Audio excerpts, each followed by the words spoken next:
We will be performing hip adduction passive range liftoffs from the sideline position. So to set this position up, you're just gonna lay on your side with your working leg down. You're gonna have a straight line from my right heel, right knee, right hip, all the way up to my elbow and my shoulder, and then my non-working leg will come up and over the top with that heel right in front of that thigh. We want that heel right in front of the thigh to make sure as we lift this right leg, we're not bringing that leg forward into hip flexion. That is something that we can do later on with our hovers, but for now, we're just gonna work a lift off. So we'll make sure we're going straight up using the inside of that thigh, which are adductors, which is our target tissue here. So, and in terms of this leg, you can be all the way up here, depending on what you need and what your body requires.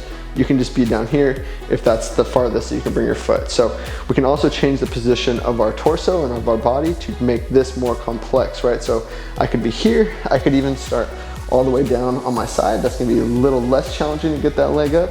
I could come up onto my elbow with my ribs down. I can make things more challenging by now lifting my rib cage, kind of like I'm doing like a side plank. You can even throw something like a yoga block, something in here just to keep you honest, to make sure that this doesn't move as I try to lift that leg. And then I can just continue to lift that torso. I could slide my hand out, place it on the floor, drive up there, so that'll bring my torso up even more. Or I could bring my torso up to where my elbow is, and now I'm all the way up here for you mobile folks that can really get the lift off from that position. So the position is gonna be dependent on what you need, what your body requires, and what your program calls for. So I could do more reps from a lower position, or I could do less reps from a higher body position. Those are all variables that you can play around with, and that your coach and that your training will kind of require. So I'm just gonna be in this position here.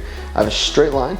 I can grab this ankle with this leg, or I can take this hand here, press my hands together, whatever allows you to create more tension and then just get more out of that target leg. So I will take a breath in, full body contraction. So I will brace here and I'll spill that contraction out to that target leg. I will lift that leg. I will hold for the designated period of time, depending on what your program calls for. And then I will slowly set back down. So the sets and reps, the amount of time that you hold is gonna be dependent on you and your program and what your body needs. But I just wanna make sure that this leg stays locked out. I lift straight up. So as I lift, think lift from the heel and not from the toe, right? It's gonna be a lot easier to lift this way. I wanna try to really think lift the heel, because that's really gonna tie in to that inner thigh muscle that we're really trying to target here, and then slowly set back down. So it's a side lying hip adduction, adduction, passive range liftoff.